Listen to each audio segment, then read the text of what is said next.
사람은 누구나 다 죽습니다. 그렇죠? 오늘이 무슨 날이죠? 부활주일이에요. 여러분들은 부활하십니까? 아직 안 죽었는데. 죽은 다음에 부활하심을 믿습니까? 네, 믿습니다. 근데 우리가 이제 그거는 다 알아요. 그렇죠? 우리가 이제 그냥 옛날 목사님 설교할 때마다 무슨 우리는 영원한 그 나라에 들어간다. 우리는 부활한다. 이러니까 그리 육신의 죽음 후에 우리에게 부활할 줄을 다 믿습니다. 그래서 사람들은 이 생을 살아가면서 이 죽음이라고 하는 죽음과 그 죽음 이후에 대한 이야기를 가지고 이 사상과 철학이 발전하게 되어 있습니다. 그래서 뭐 얘기한 적이 있지만은 이것이 이데올로기로 발전되어서 우리에게는 자유민주주의라고 하는 그러한 사상을 가지고 우리는 이 나라는 이끌어가고 있습니다.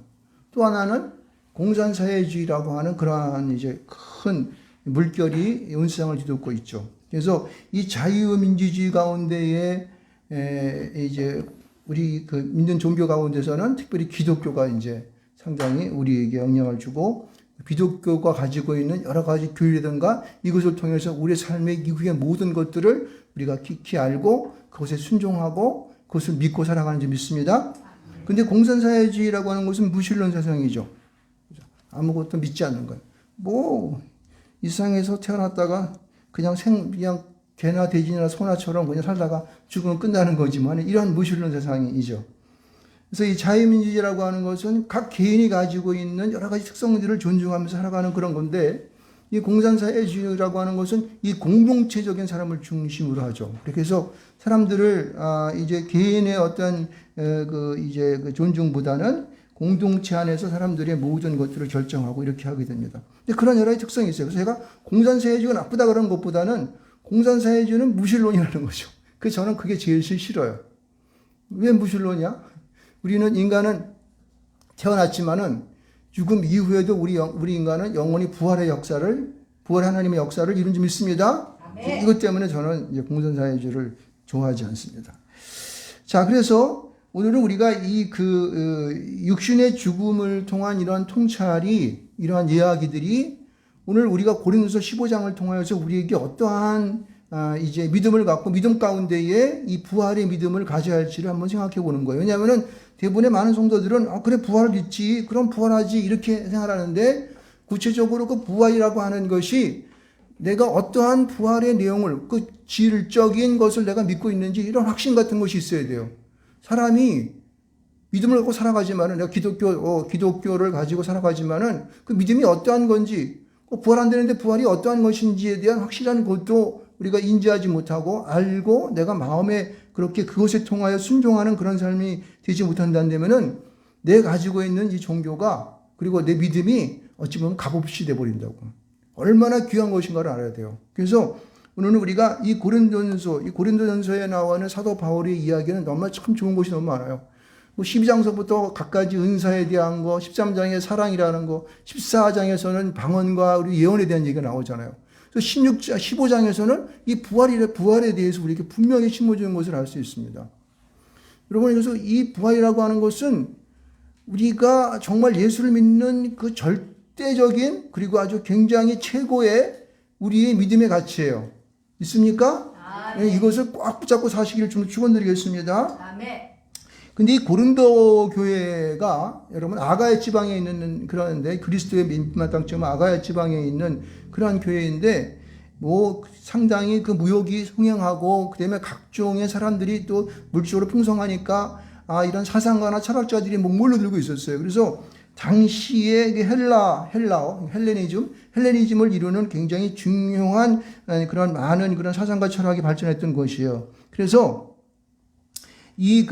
당시에 이 사람들이 이 죽음 이후에 대한 이야기를 할 때마다 여러 가지 그 주장하는 사람들이 조금 틀렸지만은 그들은 대부분 보게 되면은 이 부활이라고 하는 것을 믿지 않았던 것을 볼 수 있습니다. 그때 에피큘리안, 스토아 철학, 플라톤 철학 이렇게 있는데 에피큘리안이라는 것은 죽음 이후에는 아무것도 존재하지 않는다라고 하는 이런 세상이고 이 스토아 철학은 뭐냐면은 우리 영혼이 나중에 우리가 죽음을 이후에는 우리 영혼이 있는데 영혼은 그냥 신성화되는 것으로 끝이야. 인성은 없어지는가? 육신은 죽으면 땅에 무조건 끝나는 거지. 무슨 우리 인성이 있냐? 이런 것이고 이 플라톤 철학은 뭐냐면은 육체적인 부활은 절대 없다. 사두개인 것 같죠. 사두개는 뭐예요?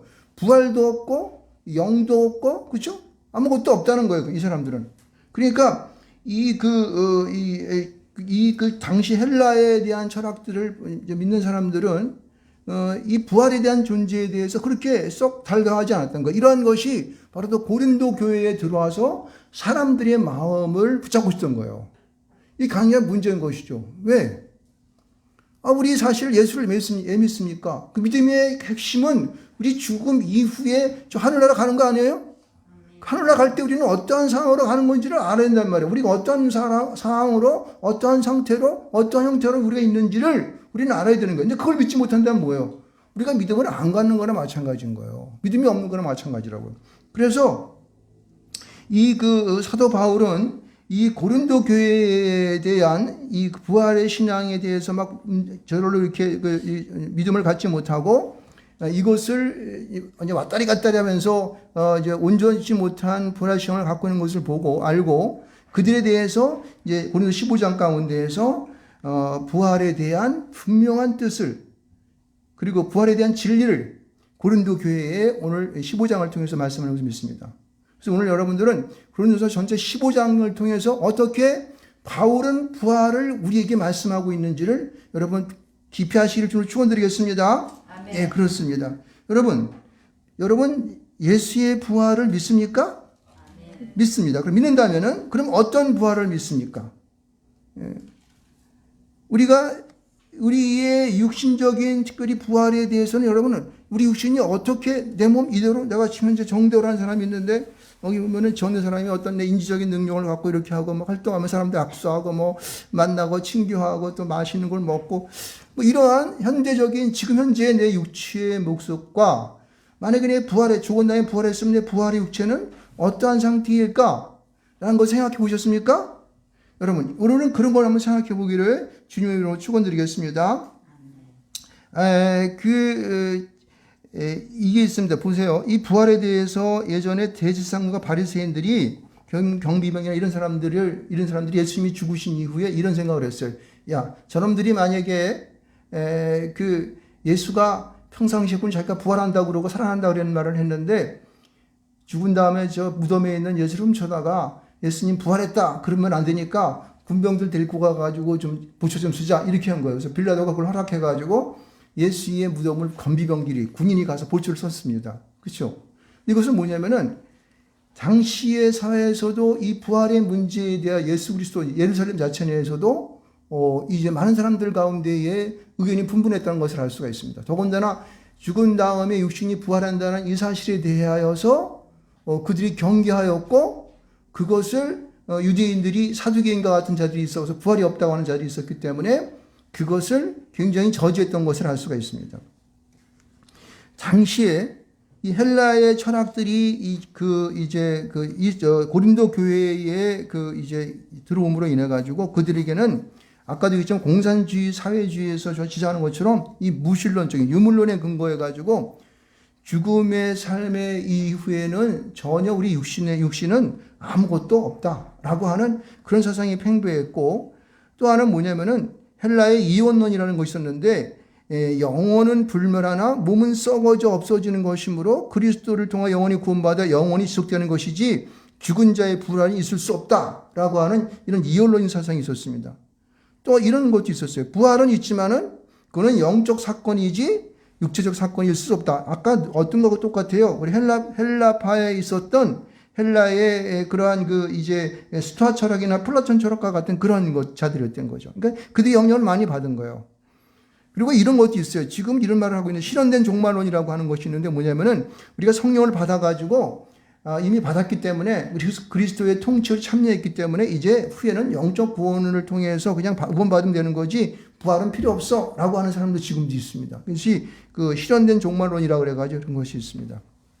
그래서 이러한 사상의 대장에 대해서 사상이나 철학에 대해서 사도 바울은 그들을 이제 보다도 온전히 부활이라고 하는 그 하나님께서 우리에게 주시는 놀라운 이 영원한 그 세계에 존재한 우리 몸에 대한 사실, 우리 영원한 부활하는 몸에 대해서 이 사도 바울은 설명할 필요가 있던 것을 알 수가 있습니다. 여러분 15장을 시작하면서 1절과 11절 말씀 가운데 보게 되면은 이런 말이 이렇게 말하고 있습니다. 뭐냐면은 예수께서 사흘 만에 부활하신 다음에 누구한테 보이셨다고 얘기하고 있습니까? 처음에는 게바한테 보였고, 그 다음에 12제자한테 보였고, 그 다음에는 500여 형제한테 보였고, 그 다음에 야고보한테 보였으며, 그 다음에 뭐라고 하냐면 모든 사도 가운데에서 아직도 이제 만삭되지 못한 나에게도 예수님이 보였다. 이렇게 이제 바울은 증거하고 있습니다. 그러니까 무슨 얘기냐면은 예수님은 무덤에 들어가 사흘 만에 분명히 부활하셨다는 사실이에요. 믿으십니까? 고린도 교회에 대하여서 분명하게 사도 바울은 먼저 증거하기를 예수님은 부활하셨다는 거예요. 그래서 12절서부터 19절까지는 어떠한 얘기를 하고 있냐면은 부활이 없게 되면은 그리스도를 살리지 못하였다 한다면은 믿는 자는 일상 사람 가운데 가장 불쌍한 자라고까지 얘기했습니다. 여러분, 우리가 오늘 읽었던 말씀 속에서 19절 아까 말씀 읽었죠? 거기 보면 그렇게 말하잖아요.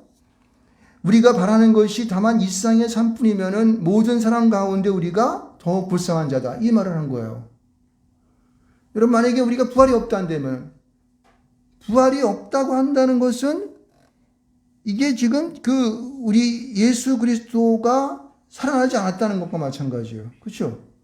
예수 그리스도 살아나지 않았다고 하는 것은 우리도 나중에 살지 못한다고 하는 거예요. 이거 굉장히 중요한 것이죠. 분명한 것은 하나님께서 그리스도를 일상 가운데에 우리 인간 가운데에 죽은 자 가운데 가장 먼저 살렸다는 사실이에요. 그렇죠? 성경은 그것을 증거하고 있습니다. 그러니까 이것을 먼저 우리는 믿어야 돼요. 그래서 예수님은 사흘 만에 부활하셔서 많은 사람들에게 그렇게 보여주셨다는 거 사실이죠. 그래서 그 부활의 첫 열매 되신 예수 그리스도를 믿는 믿음을 통하여서 우리도 예수가 부활한 것처럼 우리도 부활하여서 이 땅에 사는 것만이 끝이 아니라 영원한 그날에 갈 수 있는 소망을 가질 수 있는 것을 믿으시기 바랍니다. 아멘. 할렐루야. 아멘. 이거는 우리의 믿음이 흔들리면 절대 안 되는 거예요. 이것은요, 아주 그냥 단단하게 붙잡고 주님의 나라가 갈 그때까지 우리는요, 이것은 변치 않는 믿음 가운데 우리가 소망으로 남아 있어야 되는 거예요. 아멘. 그래서 오늘 우리가 보는 말씀처럼 20절에서부터 26절까지에 나오는 그 말씀 속에서 이제 분명하게 얘기하고 오늘 이 말은 우리가 읽었으니까 한번 좀 볼 수 있기를 바랍니다. 자, 보면은 그리스도 안에서 만약에 사는 것이 이 세상 사람의 일상뿐이면 아까도 불쌍한 자라고 그랬죠? 그 다음에 20절과 22절 말씀 보면은 사망은 아담으로 부활은 그리스도로 말미암아 왔다는 거예요. 무슨 얘기냐면은 우리가 잘 알고 있는 이제 아담 할아버지께서 선악과를 따먹으로 말미암아 모든 사람 가운데 뭐가 들어왔어요? 죄악이 들어왔어요. 죄가 들어오는 말미암아 우리에게 무엇이 덮어씌워졌어요? 사망이 덮어주신 거예요. 그 죄로 말미암아 사망이 덮어씌워져서 이 아담은 영원히 존재하고 행복한 낙원이었던 에덴으로부터 어떻게 해요? 추방을 당한 거게 된 것이죠. 이게 얼마나 불행한 거예요. 그래서 죽을 수밖에 없는 존재가 모든 아담 이후에 태어나는 모든 사람들에게 덮어씌워진 거예요. 사망이 덮어씌워진 거죠. 근데 어때요? 예수 그리스도가 이 땅에 오므를 통하여서 모든 사람들이 그러한 죽을 수밖에 없는 사망의 권세에 죽을 수밖에 없는 우리가 어떻게 돼요? 예수를 믿는 믿음 가운데 있게만 되면은 예수가 첫 열매 되어서 부활한 것처럼 그를 믿는 모든 사람들은 부활할 수 있는 특별한 은혜를 받게 되는 것입니다. 믿으십니까? 아멘. 여러분, 이게 중요한 거예요, 이게. 그래서 우리는 우리보다 먼저 첫 열매를 내셨던 예수 그리스도를 통하여서 우리는 그를 따라서 예수 그리스도가 먼저 부활했으니까 그제 이제 미래 가운데에 우리가 만약에 종말의 때에 내가 죽는다면은 그 이후에 우리는 그 예수 그리스도를 따라서 부활한다고 하는 그 사실들이 우리에게 지금 말씀되어지고 있는 거예요. 그래서 우리는 이 땅에 오실 재림할 예수가 이 땅에 오시게 되면은 죽었던 자가 먼저 살아나고 살아있는 자도 어떻게 해요? 예수를 맞으러 어떻게 하늘에서 내려오시는 그 주님을 맞으러 올라가는 것입니다. 아멘? 아멘. 이 분명한 것을 우리는 믿어야 돼요. 그래서 오늘 우리가 읽었던 말씀 가운데 보면은 그렇게 말하고 있어요. 나는 부활이요 생명이니 나를 믿는 자는 죽어도 살겠고 무릇 살아서 나를 믿는 자는 영원히 죽지 아니하리니 이것을 내가 믿느냐. 요한복음 11장 25절과 26절 이렇게 말하고 있습니다. 놀라운 사실이에요, 여러분요. 이건요, 어느 종교나 어느 곳에 어떤 사람, 어떤 곳에 가서 이런 말이 없는 것이죠. 오직 예수 그리스도 그분만이 우리 그런 말씀해 주신 것을 알 수가 있습니다. 여러분, 그 이후에 말이 우리에게 중요한 것이죠. 왜 중요하냐면은 그 이후에 나오는 우리에게 말씀하고자 하시는 이것은요, 그러면은 우리에게 무엇이 문제일까라고 하는 거예요. 우리 몸이 어떠한 상태로 부활하고 있는가를 말하고 있어요. 여러분, 물론 29절 34절도 먼저 설교를 해야 되겠군요. 우리가 만약에 부활이 없다 한다면은, 당시 아마 그 고린도 교회 가운데에서는 죽은 자를 위하여서 산 자가 대신 세례받아 주는 게 있던 것 같아요. 그거는 이제 모르겠어요. 나는 어떠한 상황인지는 알 수 없지만은, 그런 것이 소용이 없다고 얘기하고 있고, 만약에 우리 제자들이, 사도들이 죽음을 무릅쓰고 또 위험을 무릅쓰고 복음을 전하는 것이 만약에 다시 사는 것이 부활이 없다 한다면은 우리에게 아무런 유익이 없다는 것, 아무런 그러한 그 소용이 없다는 것이죠. 뿐만 아니라 부활이 없으면 어떻게 해요? 우리가 이제 내일 죽으면 끝이 난다면 어떻게 돼요? 다시 사는 것이 없다면은 지금 잘 먹고 살다가 그냥 죽어버리죠. 이렇게 끝날 거 아니에요. 그렇게 산다는 거예요. 그럼 세상이 어떻게 돼? 전부 다 막 강도질하고 막 일도 안 하고 가서 그냥 남의 거 뺏어가긴 하고 이래가지고 산다면 나라가 어떻게 되겠습니까? 세상 살아가는 것이 완전히 악의 지옥이 돼버릴 것입니다.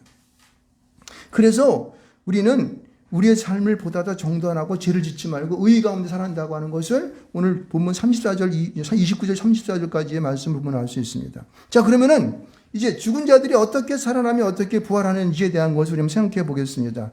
여러분, 말씀 가운데 잘 읽어보게 되면요, 이런 말이 거기에 있습니다. 뿌리는 씨는 죽고 살아나지 못하나 하나님이 종자에 따라 그 형체를 준다는 거예요. 무슨 얘기냐면은, 여러분, 씨가 어때요? 씨를 뿌리면 어떻게 되죠? 씨를 뿌리면은 그 씨가 타져서 그 씨는 죽어버리고 그 씨에서 뭐가 나와요? 싹이 나오지 않습니까? 근데 만약에 동물의 경우에는 난자와 그 다음에 정자가 만나가지고 그것이 딱 심어지게 되면 어떻게 돼요? 거기에 생명체가 탄생하게 되는 거예요. 그래서 성경은 어떻게 했냐면은 이 형체를 주신다고 말하고 있는, 각종 개 따라 형체를 주신다고 말했는데 사람의 육체, 짐승의 육체, 새의 육체, 물고기의 육체 이렇게 말하고 있습니다. 하나님께서는 이 세상 가운데 태어난 모든 것 가운데는 형체를 주어서 그 씨가 새롭게 어떤 형체를 띠고 살아가게 해준다고 하는 것이에요. 자, 그렇다면은 여기 지금 성경은 뭐라고 했냐면은 땅에 속한 형체가 있고 하늘에 속한 형체가 있다는 거예요. 땅에 속한 형체가 있고 하늘에 속한 형체가 있다는 거예요. 땅에 살아가는 사람들은 전부 다 땅의 형체를 갖고 있는 거예요. 우리는 지금 어떻게 해요? 땅에 살고 있죠. 그러니까 땅의 형체를 갖고 살아가는 거 우리는요. 그러니까 우리는 하나님께서 천지를 창조하시고 마지막 날에 여섯째 날에 우리 인간을 만드셨을 때에 흙으로 우리 아담을 지으시고 사람을 지으시고 그 코에 생기를 불어넣었다고 말하고 있습니다. 그때에 불어넣었던 그 숨은 푸시케라고 하는 단순한 생명체를 불어넣은 거예요. 그래서 우리는 이 땅에 살아가는 모든 사람들은 그 숨을 가지고 우리가 생명이 된 것입니다. 믿습니까? 아멘. 여러분, 그렇게 사는 거예요. 근데 분명히 우리가 알아야 되는 것은 하늘에 속한 것은 하늘 형체를 갖고 있고 땅에 속한 것은 땅의 형체를 갖고 있다 했지 않습니까? 그때에 지금까지 존재하는 우리는 땅의 형체의 모습을 갖고 있는 거예요. 그래서 그 다음에 여기 뭐라고 그러냐면은 하늘에 속한 형체가 있고 땅에 속한 형체가 있다. 그리고 또 하늘에 속한 영광이 있고 땅에 속한 영광이 있고 해의 영광이 있고 달의 영광이 있고 별의 영광이 있고 별의 영광이 있다. 이렇게 얘기를 하고 있습니다. 여러분, 이 말씀 속에서 보면 말씀을 한번 쭉 봅시다. 여기 보면은요. 몇 장이냐면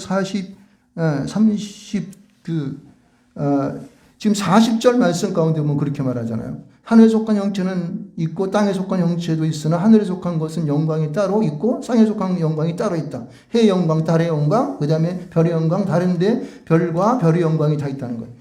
이게 무슨 얘기냐면은 각자의 상황, 하나님께서 만들어주는 그 상황에서 땅에서는 땅의 영광이 있고 하늘은 하늘의 영광이 있다는 거예요. 이것을 알아요. 이걸 뭘 설명하려고 그러냐면은 우리가 지금 이 땅에 살고 있을 때의 인간의 모습과 하늘에 우리가 부활했을 때의 우리 인간의 모습이 다르다는 것을 설명하고 있으면 이렇게 설명하고 있는 거예요. 지금 사도 바울은 지금요. 고린도 교회에 대해서. 그래서 42절로 49절서부터는요, 이제 새로운 우리가 이제 부활의 몸과 그다음에 이 땅에 살아가는 삶의 몸이 다르다는 것을 여기서 말하고 있어요. 우리 한번 보세요. 여기 봅시다. 42절 성경 말씀 보면서 합시다. 41절 보면 죽은 자의 부활도 그와 같으니 썩을 것으로 심고 썩지 아니할 것으로 다시 살아나며 이렇게 된 거예요. 썩을 것은 어떤 게 썩어요? 땅에 있는 게 썩는 거예요. 하늘의 것은 썩지 않는 거라는 거예요. 이 땅에 사는 것은 우리가 육신적으로 갖고 있어서 땅에 묻히면 어떻게 돼요? 다 썩어가지고 막 곰팡이 나고 그래가지고 다 그냥 해서 뼈다귀만 남고 나중에 보면 우리 아버지도 보니까 묘를 갖다 파헤쳐서 봤더니 그 뼈만 이렇게 남아 계시더라고. 그래가지고 그걸 화상에서 제가 잘 모셔놨습니다. 그러니까 우리 인간은 이 땅 인간 땅에 태어난 인간들은 언젠가 다 썩어서 없어져 버릴 거라는 거예요. 그렇지만은 부활한 그 몸은 그 썩어질 것으로 되어 있지 않다는 거예요. 썩을 것으로 심고 썩지 아니할 것으로 산다는 거예요. 욕된 것으로 심고 영광스러운 것으로 다시 살아난다는 거예요. 약한 것으로 심고 강한 것으로 살아난다는 거예요. 육의 몸이 신령한 몸으로 된다는 거예요. 할렐루야! 이게 부활의 제 몸이에요. 우리 땅에 있는 것들은 다 썩어지고 쓰러지고 없어져 버리고 그냥 약하고 막 우리가 고통받고 막 그렇지 않은 거예요. 그렇잖아요. 막 욕된 것으로 막 그냥 걱정하고 그 입 살아가는 우리 이 땅에 살아가는 우리 육체의 모습이에요. 그러나 우리가 부활한 우리의 몸은 영광스러운 거예요. 그래서 우리는 전부 다 이 모든 사람들이 다시 부활체의 몸이 되면 강한 것으로 살아간다는 거예요. 신령한 몸으로 살아간다는 것입니다. 이게요, 여기 보면은 제가 말씀 속에서 아까도 이제 몇 절입니까? 몇 절인가? 여기 보면은 이런 것이 있습니다. 첫사람 아담은 생명이 되었고, 그 다음에 마지막 아담은 살려주는 영이 되었다라고 하는 그런 말이 있어요. 몇 절이죠? 제가 지금 찾지 못했는데. 45절인가? 예. 아이고, 그래도 안십사님이 그냥.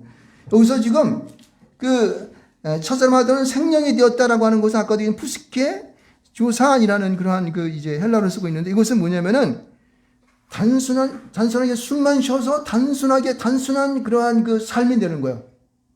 그런데 살려주는 영이라고 하는 것은 좀 이거 틀려요. 푸뉴 말하면 좀 똑같이 숨이라는 얘기지만 이것은 보다도 확정적인 거예요.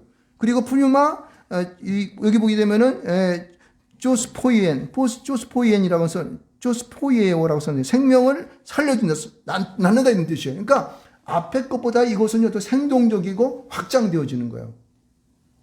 그래서 이것은 앞에서 얘기하는 것은 단순한 생명에 대한 얘기를 하지만은 이 나중에 말하는 살려주는 영이라고 하는 것은 확장된 영이에요. 보다도 앞에서 말하면 영광스럽고 강하고 신령한 몸으로 되어지는 그런 살려주는 영이 되는 것입니다. 할렐루야. 틀려. 부활체의 몸과 이 썩어져갈 우리 이 땅에서의 육신의 몸과는 이게 전쟁이 틀리다니까요. 이게 살아가는 게 이게 되어지는 것이. 그래서 여기 보면은 첫사람 이제 아담에 의해서 만들어진 이것은 흙에 속한 자가 되는 거고, 그죠? 흙으로 만들었으니까 우리 육신이, 그렇죠? 근데 둘째 사람 아담인 그리스도에 의해서 만들어진 것은 하늘에 소속이 있는 거예요. 그렇습니까? 난 그래서 이 사도 바울이 어떻게 해서 이러한 괴이한 것을 이렇게 말할 수 있었을까라는 생각을 한번 해봤어요. 그랬더니 여기서 말하고 있더라고요. 뭐냐면은 이 50절 이후에 보게 되면요. 아니 50절 이후에 그 전에도 말한 걸 좀 보게 되면은 이 사도 바울이 여러분 우리가 사도행전 몇 장입니까? 이 사도행전 9장인가요? 사도행전 9장에 보게 되면은 사도행전이 9장에서 보면 예수를 만나는 역사가 있는 걸 우리가 보죠. 사도행전 9장 보면은 사도행전 9장 3절로 9절까지 보면은 사울이 다메섹산 가운데에 거듭남의 체험을 하는 그런 때가 나옵니다. 그때 그가 누구를 만납니까? 만난 분이. 네? 부활하신 예수를 만난다고. 가만히 봤더니 이것이 자기가 부활하신 예수를 만났을 때에 그 예수를 보고 이 말씀을 썼던 거라고 이게요. 와, 놀라운 거죠. 그러니까 이것은 사도 바울이 자기가 직접 어떻게 해요? 체험한 거예요. 그러니까 사도 바울은 자기가 사실은 12제자에 속하지 않았잖아요. 그런데 하나님께서 그를 갖다가 선택한 그릇이라고, 선택한 자라고 말을 했잖아요. 그죠? 그래서 그는 스스로가 자기는 예수를 살아있을 때에, 예수님이 이 땅에 계실 때 자기가 만나본 자라, 마지막 제자라고 말하고 있는 거예요. 그래서 자기를 스스로가 나는 예수의 사도라고 말하고 있습니다. 나 사도된 바울은 이렇게 말하고 있는 거예요. 그래서 자기가 만난 그 예수를 근거로 해서 그 예수가 어떠한 분인지에 대한 표현이 고린도 15장 가운데 우리에게 말씀하고 있는 거예요. 그래서 바울이 말한 그 육신적인 그 흙에 속한 것은 흙에서 빚어진 존재이고, 영적 목은 영적인 부활한 몸은 하나님의 영에 의해 만들었다는 거예요. 그래서 다메섹 도상에서 하나님의 영광 가운데 만든 부활하신 예수 그리스도의 몸, 그것은 하늘로부터 하나님의 영을, 하나님의 형상을 받아서 하나님의 영을 통하여서 새롭게 만들어진 그 존재를 자기가 본 거라는 거예요. 그 여러분 보십시오. 처음 그가 마리아를 만났을 때 내 몸에 손을 대지 마라. 하늘로 올라가지 않았다는 거예요. 그 예수님은 그 순간적으로 처음 이제 주일날 부활하셔가지고 올라가지 않은 상태에서 손을 못 대게 한 거예요. 마리아를 이렇게 못 만지게 한 거예요. 하늘 올라갔다 다시 오신 다음에 우리 또 이제 40일 동안 우리가 계시온 거겠죠. 그 하늘의 형상을 가진 자가 어떤 것을 알죠. 근데 예수님 보세요. 그 부활하신 그 몸은 어땠어요? 나중에 예수를 40일 동안 같이 있으면서 갈릴리에 가가지고 그들 만나면서 생선도 먹고 같이 그들과 있었지 않습니까? 그렇죠? 다메섹 이 제자들을 만나면서 그들과 이야기도 하고, 그렇죠? 내 손에 못자국에 손을 넣어놔봐라 이렇게 있잖아요. 그렇죠? 그렇지만 그는 어때요? 부활하신 몸은요? 그들이 몸을 갖다 꽁꽁 걸어 담고 있는데 불구하고 그는 어떻게 해요? 저렇게 들어와 그냥 오는 거고. 그러니까 이는 부활하신 부활의 몸체라고 하는 것은요, 시간과 공간을 초월하는 4차원 이상의 세계에 사는 거예요. 그리고 인간이 생각할 수 없는 그런 부활체의 몸 것을 알 수 있어요. 그래서 부활의 몸이라고 하는 것은 영광스러운 몸을 하늘에서 온 하나님의 영을 입은 그러한 몸이라는 거예요. 그래서 그 새로운 하나님의 형상을 가지고 새로운 그 생명을 갖고 있고, 그래서 우리는 그런 하늘의 형상을 받고 같이 우리는 그와 예수님과 같은 부활의 몸을 갖게 된다는 사실입니다. 이것을 믿으십니까? 아멘. 꼭 믿으시기 바랍니다. 그래서 50절로 58절의 말씀을 보게 되면은, 그러면 예수님이 부활하신 그 몸처럼 우리도 어떻게 해요? 우리는 죽은 자들은 썩지 아니할 것으로 살아나고 썩지 아니할 것을 입고 또 죽지 아니할 것을 입는다고 말하고 있습니다. 영원히 사는 거예요. 그래서 우리는 이 땅 가운데 사망을 삼켜버리고 이긴다고 말씀하고 있습니다. 있습니까? 여러분, 부활의 몸은요, 놀라운 것입니다. 신나는 거죠. 그러니까 우리는 죽음이 두렵지 않은 거예요. 왜? 죽음 이후에는 우리가 입어야 할 이 부활의 몸이라고 하는 것은 놀라운 것입니다. 예수님과 같은 그런 몸으로 입어주는 거 아니겠습니까? 그렇죠? 여러분, 그래서 호세아 3장 13절을 근거로 한 바울의 항변은 뭐라고 이렇게 말하고 있습니다. 바울이 말하는 것은 사망아 너의 승리가 어디 있느냐? 사망아 내가 쏘는 것이 어디 있느냐?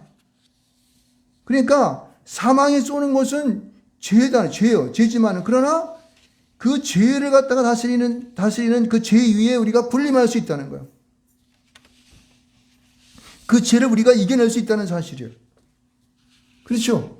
영광스러운 것이에요, 여러분요. 놀라운 것입니다. 사람이 생각할 수 없는 그런 놀라운 것이에요.